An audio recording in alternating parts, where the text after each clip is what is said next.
Dear students, I am Rimi Jain और यहाँ पे हम चैप्टर 9 को कवर कर रहे थे और आज हम टॉपिक लेने वाले हैं अर्थमेटिक मीन। हमने थोड़ा सा इंट्रोडक्शन पहले देख लिया था और आज हम यहाँ पे डिटेल से अर्थमेटिक मीन को समझेंगे और इस पे बेस्ड क्वेश्चन को भी सॉल्व करेंगे। देखिए यहाँ पे डेफिनेशन क्या कहती है मीन की, अर्थमेटिक मीन की। A number A is said to be arithmetic mean between given two numbers A and B if A and B are in AP. इसका क्या मतलब है? सबसे पहले आपको ज्यादा यहाँ पे कंफ्यूज होने की जरूरत नहीं है कि अर्थमेटिक मीन क्या नया आ गया।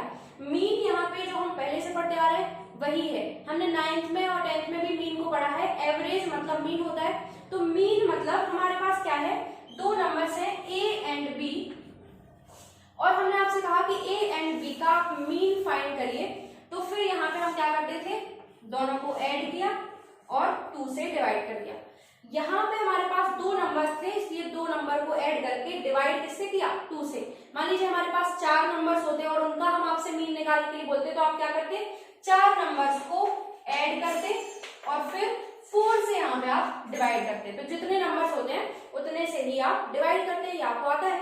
तो यहाँ पे ये तो हमने समझ लिया कि ये क्या है, मीन है। लेकिन अर्थमेटिक मीन का क्या मतलब है? जब दो नंबर्स के लिए हमने ये मीन फाइंड किया और जैसे ही हमने इसको उन दोनों नंबर के बीच में इंसर्ट कराया तो फिर यहाँ पे एपी फॉर्म होने लगते हैं। मतलब ये नंबर हमें नया मिला और ए और बी के बीच में हमने अगर इस नए नंबर को रख दिया तो ये तीनों जो है ये आपस में एक एपी फॉर्म करते हैं। जैसे एग्जांपल के लिए मान लीजिए हमारे पास एक नंबर था 2 एंड एक नंबर था 4। हमने क्या किया, इन दोनों का यहाँ पे निकाला पहले मीन। तो मीन कितना निकलेगा इनका मीन निकलेगा 3 निकलेगा। 3 को यहाँ बीच में रख के देखिए, कंपेयर करके देखिए क्या ये तीनों एक एपी फॉर्म कर रहे हैं। देखिए 3 - 2 1 एंड 4 - 3 1। या ऐसा हो सकता है 2 में 1 ऐड किया तो 3 मिला एंड 3 में 1 ऐड किया तो 4 मिला। तो ये जो 3 नंबर्स हैं ये एपी फॉर्म कर रहे हैं और इसी वजह से हमने 3 को क्या बोला है, arithmetic mean between 2 and 4।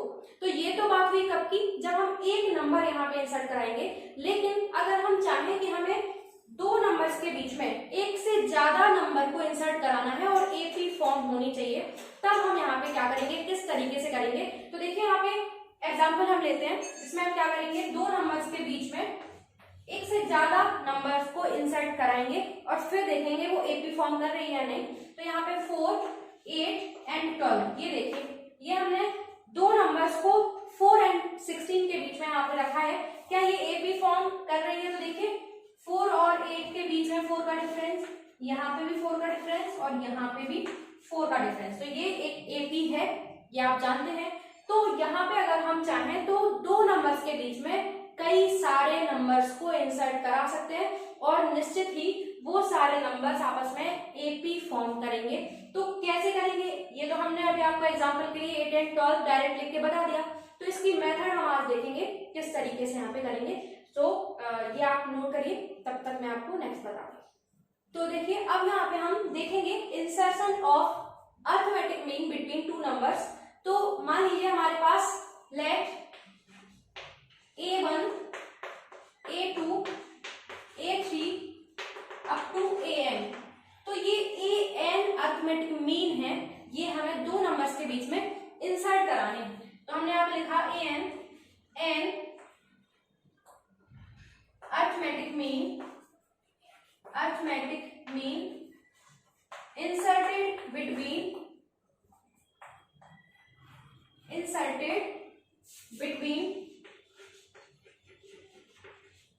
A and B। ठीक है, यानी हमें क्या चाहिए, देखिए A B और इनके बीच में यहाँ पे ये नंबर्स हम ऐसे रखेंगे कि ये एपी फॉर्म यहाँ पे होनी चाहिए या निश्चित होगी। तो ये तो हम यहाँ पे देख पा रहे हैं, हमने लिख लिया कि ये मीन है हमारे और इनको हमें ए और बी के बीच में इंसर्ट कराना है। तो अब यहाँ पे देखिए अगर हमने आपसे कहा कि दो नंबर्स हैं ए एंड बी और इनके बीच में हमें 4 अर्थमेटिक मीन डालने हैं। क्या करना है, 4, एक 1 एक 2 एक 3 एंड एक 4। ये नंबर्स नहीं है, वैसे आप ये लिख लीजिए, ऐसे आपको ज्यादा अच्छा लगेगा। तो ये 4 नंबर्स हमें मिलेंगे नए, ये 4 नंबर्स हमें नए मिलेंगे A2, A3 एंड A4 इनको हमने बीच में डाला तो ये AB बन गई। तो आप यहाँ पे ऑब्जर्व करेंगे कि अब हमारे पास टोटल नंबर ऑफ टर्म्स कितनी है, 2 पहले से थी और 4 हमने इंसर्ट कराए, तो यहाँ से हमें जो टोटल नंबर ऑफ टर्म्स दिख रही है वो कितनी है 6। अब यहाँ पे जो हमारा डेरिवेशन होगा उसके अकॉर्डिंग हमारे पास A एंड B 2 नंबर पहले से थे, अब हमने यहाँ पे n नंबर्स को इंसर्ट कराया है, तो टोटल नंबर ऑफ टर्म्स कितनी होंगी आप ध्यान से देखिए। n हमारे पास मीन है, एक ये है, दूसरा b है, तो फिर यहाँ पे क्या n+2 टर्म्स होंगी, आप ध्यान से यहाँ पे इसको देख सकते हैं। तो n मीन्स है और a और b 2 नंबर्स और है, तो इस वजह से टोटल नंबर ऑफ टर्म्स कितनी होंगी n+2। तो इसको यहाँ पे हम लिखने वाले हैं, देखिए किस तरीके से यहाँ पे लिखते हैं। We can observe total number of terms, total number of terms, ये कितना हो जाएगा, जैसे ही हमने क्या किया n मीन को इंसर्ट कराया, तो अब हमें पता चला कि टोटल नंबर ऑफ टर्म्स कितनी है n+2। अब बहुत इंपॉर्टेंट चीज हियर न्यू एपी, अगर आप चाहें तो यहाँ पे लिख सकते हैं कि जो न्यू एपी है, ताकि आपको यहाँ पे ऑब्जर्वेशन के लिए थोड़ी सी आसानी हो, ये आप लिख सकते हैं। यहाँ पे एन तक जाएंगे और फिर लास्ट में यहाँ पे क्या आ जाएगा बी, तो ये आप थोड़ा सा यहाँ पे समझने के लिए लिख सकते हैं। अब यहाँ पे टोटल नंबर ऑफ टर्म्स कितनी है n+2। हमें पता है कि अगर हमारे पास नंबर ऑफ टर्म्स n है तो फिर nth टर्म को ही हम लास्ट टर्म बोलते हैं। तो यहाँ पे देखिए हमारे पास टोटल नंबर ऑफ टर्म्स क्या है n+2, तो फिर क्या n+2 टर्म जो होगी वही b कहलाएगी। तो यहाँ पे हम लिख सकते हैं नाउ बी है क्या a n+2 टर्म, ये क्या होगी b होगी। बहुत इंपॉर्टेंट चीज है, क्योंकि टोटल नंबर ऑफ टर्म्स है n+2, तो जो लास्ट टर्म है वो n+2 टर्म कहलाएगी और लास्ट टर्म यहाँ पे हमारे पास क्या है b। तो फिर हमने यहाँ पे ऑब्जर्व करके लिखा है कि a n+2 होगा b। अब यहाँ पे हम फॉर्मूला जनरेट कर सकते हैं a plus n-1 into d। देखिए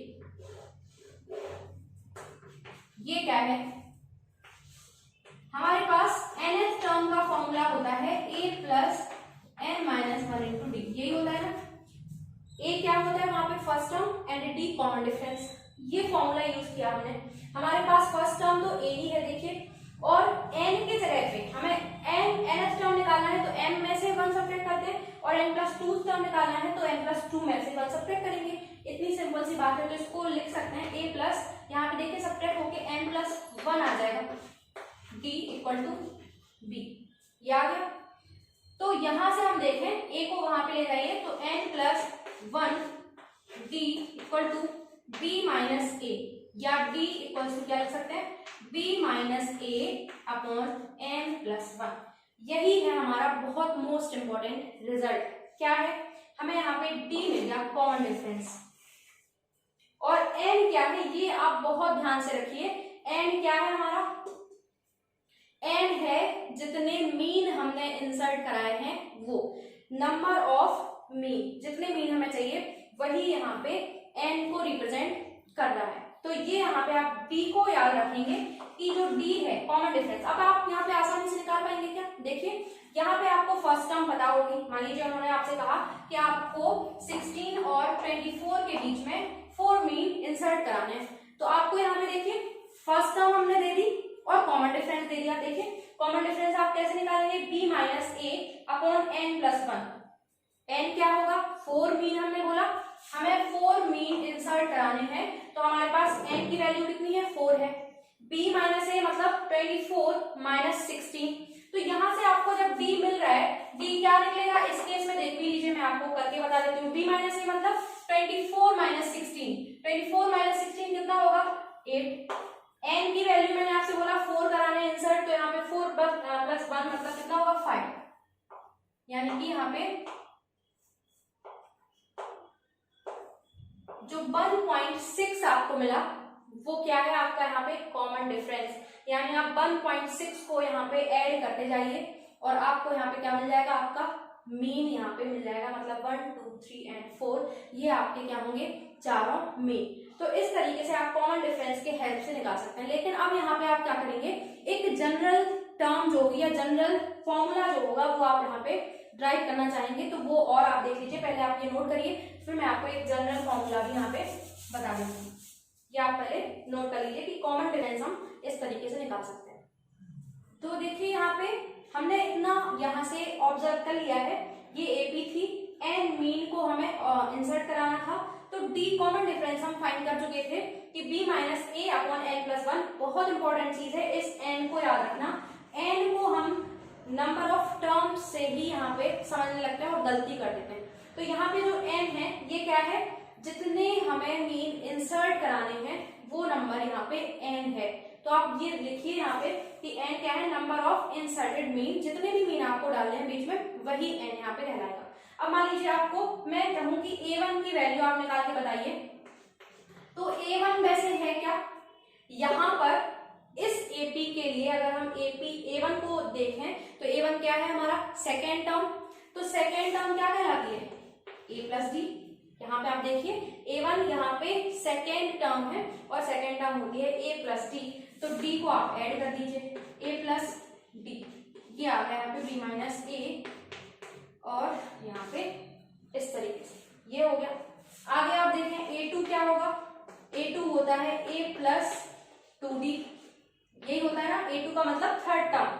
यहाँ पे आप लोग प्लीज ध्यान रखिए ये क्या है, हमारी सेकेंड टर्म। यहाँ पे आप इस 1 से और 2 से कंफ्यूज मत होइए, यहाँ पे ये मीन के लिए रिप्रेजेंट कर रहे हैं कि ये फर्स्ट मीन है, लेकिन एपी के लिए सेकेंड टर्म है। क्लियर है, तो a2 जो है, a2 क्या होगा, a तो फिक्स है, एंड 2 टाइम्स d, यही होगा ना।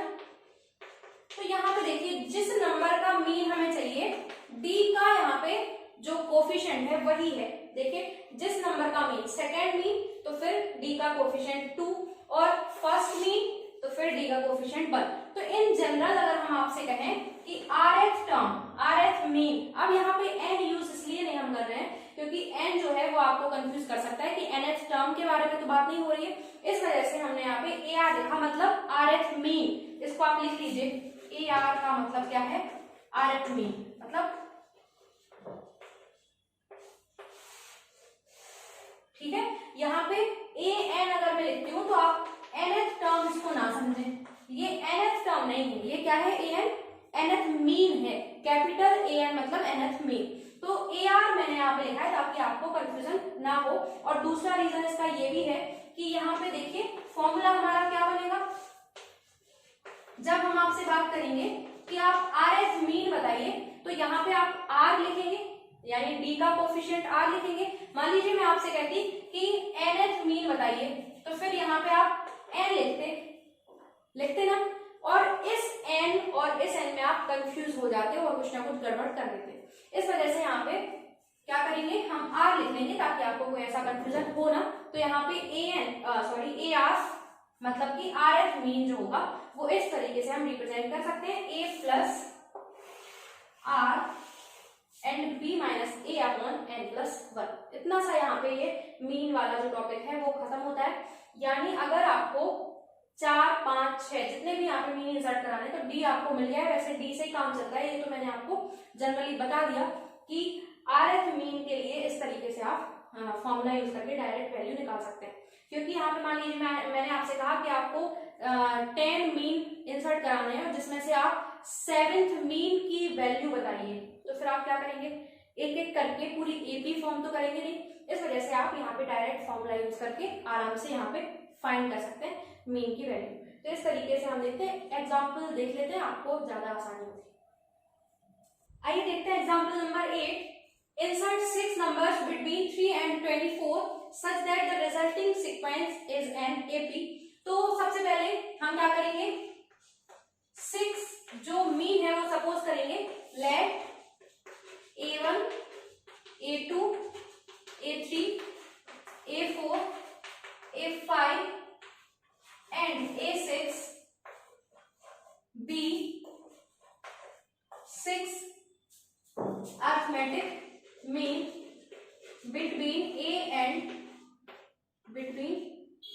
बी, यानी कि 3 and 24, ठीक है। सो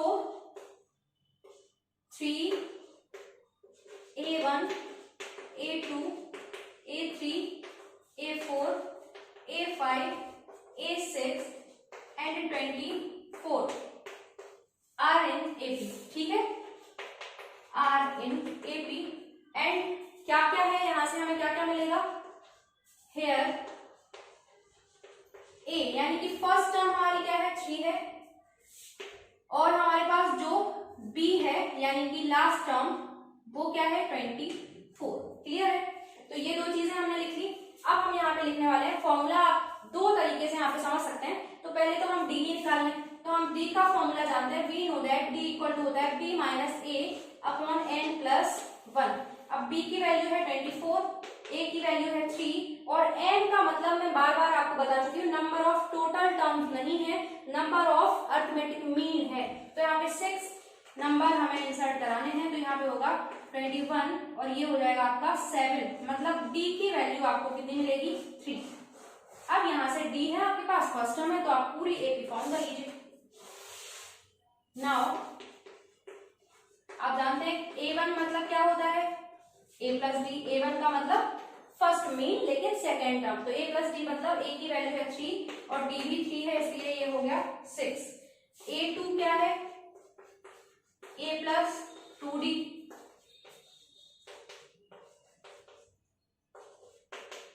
तो ये 3 प्लस 6 मतलब क्या हो जाएगा यहाँ पे 9। चाहे तो आप क्या कर सकते हैं, A1 में आप d ऐड करेंगे तो आपको A2 मिलेगा। ये प्रोसेस नहीं करना है अगर आपको, आप डायरेक्ट भी यहाँ पे कर सकते हैं। ये होगा 21 और इस तरीके से यहाँ पे हमने 6 नंबर्स को इंसर्ट करा दिया।